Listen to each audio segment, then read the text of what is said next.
इनके पास कागज नहीं है और पूरा देश से कागज मांग रहा है सीए का नाम पे। ये बीजेपी है। ये मुझ पे आरोप लगा रहा है, मैं पढ़ के बोल रहा हूँ। पीएम टेलीप्रॉम्प्टर से बोलते हैं सर, प्राइम मिनिस्टर टेलीप्रॉम्प्टर से बोलते हैं सर। आप अपना पद का मान रखिए सर।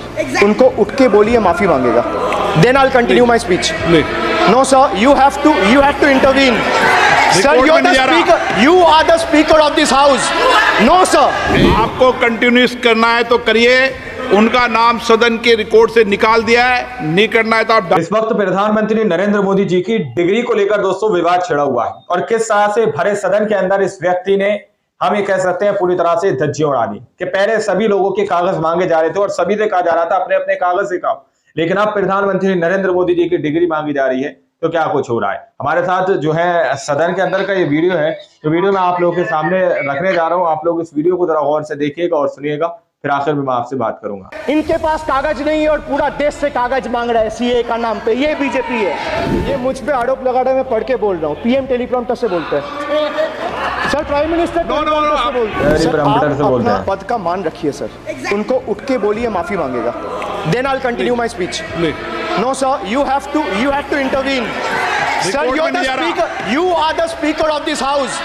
No sir. आपको कंटिन्यूस करना है तो करिए। उनका नाम सदन के रिकॉर्ड से निकाल दिया है, नहीं करना है तो आप डायरेक्शन मत दिए कि उनको माफी मंगाए। आप मुझे डायरेक्शन नहीं दे सकते। जब मैं बोल रहा हूं तो मैं कभी गलत नहीं बोल। सर, आप मुझे एक चीज बता दीजिए। एक सेकंड सर। इस सदन में जो लोग ताली बजा रहे हैं, 700 फार्मर्स मारे गए, उनको मौत की घाट उतारा गया।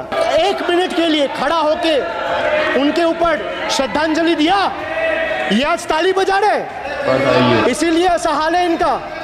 सर, ये जो बोल रहे हैं, मैं बोल रहा हूँ बीजेपी से, मैं जो सवाल यहाँ पे पूछ रहा हूँ इनसे, या मिनिस्टर को जो जवाब देना है, इनमें से कोई भी अगर जवाब देना चाहता है, कोई भी मीडिया चैनल चूज कर ले, मुझे टाइम बता दे, मैं आ जाऊंगा। एक हाथ लगे।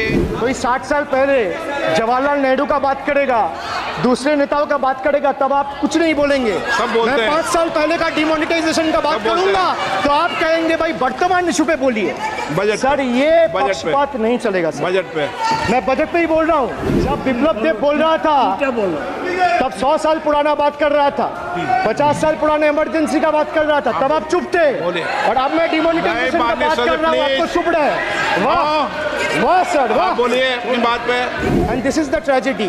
The example you all set in the house, this is why I say T for tragedy. The PM was the face, the body and the head of the BJP campaign, which cried, "Ab ki baar 400 par."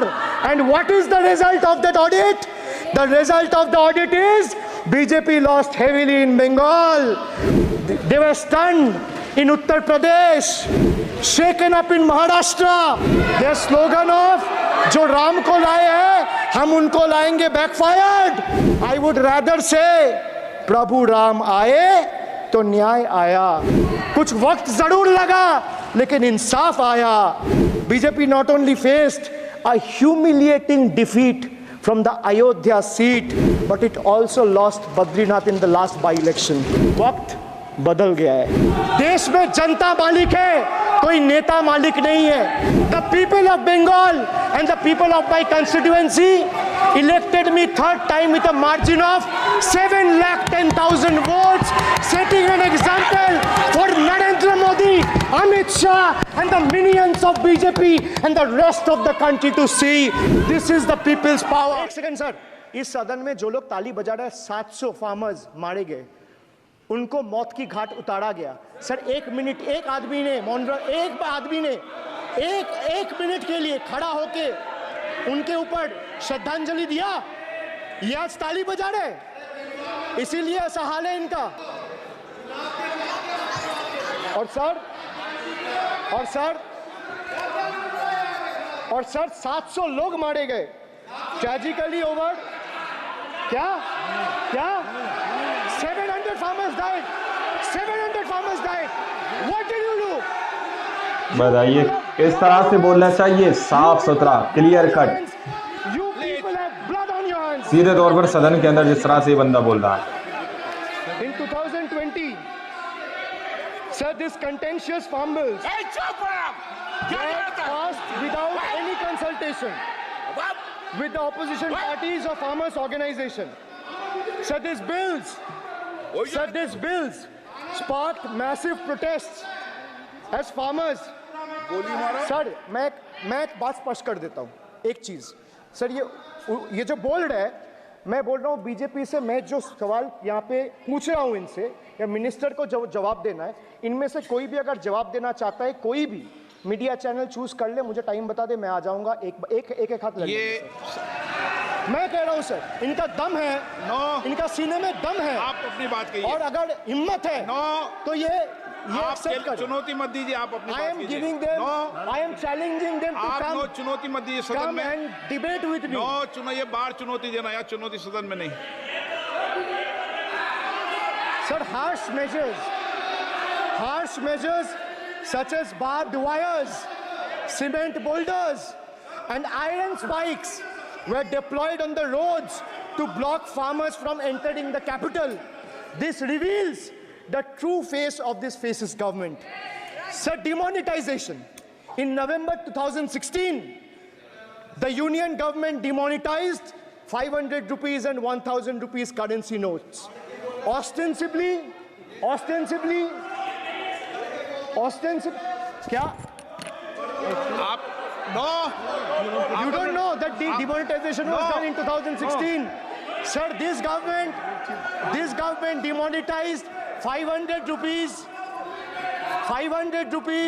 and 1000 rupees note. Sir, ये मुझ पे आरोप लगा रहा है, मैं पढ़ के बोल रहा हूँ, पीएम टेलीप्रॉम्प्टर से बोलते हैं।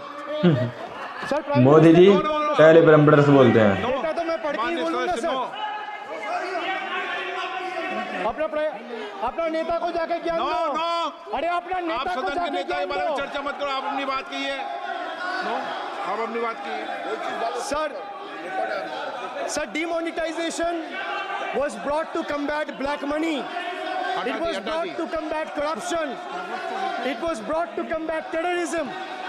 However, the move resulted in a severe cash crunch and significant economic destruction.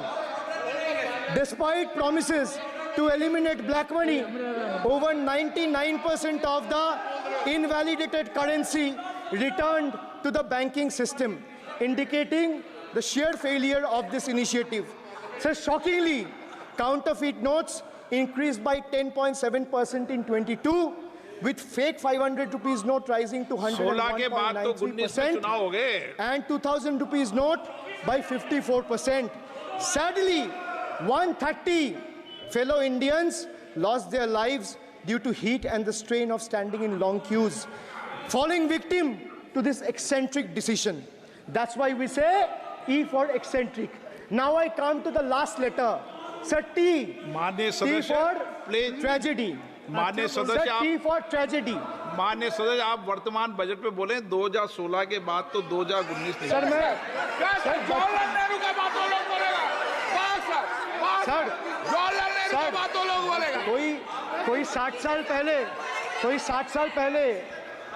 साल पहले जवाहरलाल नेहरू का बात करेगा, दूसरे नेताओं का बात करेगा, तब आप कुछ नहीं बोलेंगे। मैं 5 साल पहले का डिमोनेटाइजेशन का बात करूंगा तो आप कहेंगे भाई वर्तमान। देख लीजिए किस तरह से वर्तमान, दोस्तों आप लोगों ने इस वीडियो के अंदर शुरू से आखिर तक देखा कि किस तरह से वीडियो के अंदर साफ तौर पर बात की गई है डिमोनेटाइजेशन को लेकर, यानी कि जो नोटबंदी हुई है उस चीज को लेकर दोस्तों, कि किस तरह से नोटबंदी इस नाम पर की गई कि काला धन हम वापस लेकर आएंगे। जब ये बात सदन के अंदर कही जा रही थी तो स्पीकर सर सीधे तौर पर कह रहे हैं कि वर्तमान की बात करो, अभी की बात करो। लेकिन जब भारतीय जनता पार्टी कोई भी बात होगी तो वो पहले कब की बात करती है? इमरजेंसी की बात करेंगे, जवाहरलाल नेहरू के जमाने की बात करेंगे, तो उन लोगों ने क्या किया, क्या होता था, कैसे होता था, उस वक्त की बात की जाती थी। लेकिन अगर 5 साल पहले की बात करेंगे आप तो वो बात आप सदन के अंदर नहीं कर सकते। ये मैसेज एक सदन के अंदर से कहीं ना कहीं देखने को मिल रहा है। अब आप लोग जरा सोचकर बताइएगा कि पहले प्रधानमंत्री नरेंद्र मोदी जी, भारतीय जनता पार्टी के बहुत सारे नेता, बहुत सारे कार्यकर्ता इंडिया के अंदर बहुत सारे लोगों से कह रहे थे कि अपने अपने कागज दिखाओ। अब प्रधानमंत्री नरेंद्र मोदी जी आखिर अपनी डिग्री क्यों नहीं दिखा रहे, आखिर क्यों सार्वजनिक नहीं कर रहे? क्यों ये कहा जा रहा है कि हम कोर्ट में जज साहब को दिखा देंगे डिग्री, लेकिन पब्लिक को डिग्री नहीं दिखाएंगे? अब जरा सोचने वाली बात है दोस्तों कि पहले जो अपने कागज मांग रहे थे दूसरों से, आज अपने कागज नहीं दिखा पा रहे। आप लोग समझ सकते हैं। बाकी आप लोगों ने इस रिपोर्ट को देखा सुना, आप लोग क्या सोचते हैं, क्या समझते हैं, अपनी राय कमेंट सेक्शन में जरूर दीजिएगा। मिलते हैं अगली वीडियो में, जब तक के लिए जय हिंद, जय भारत।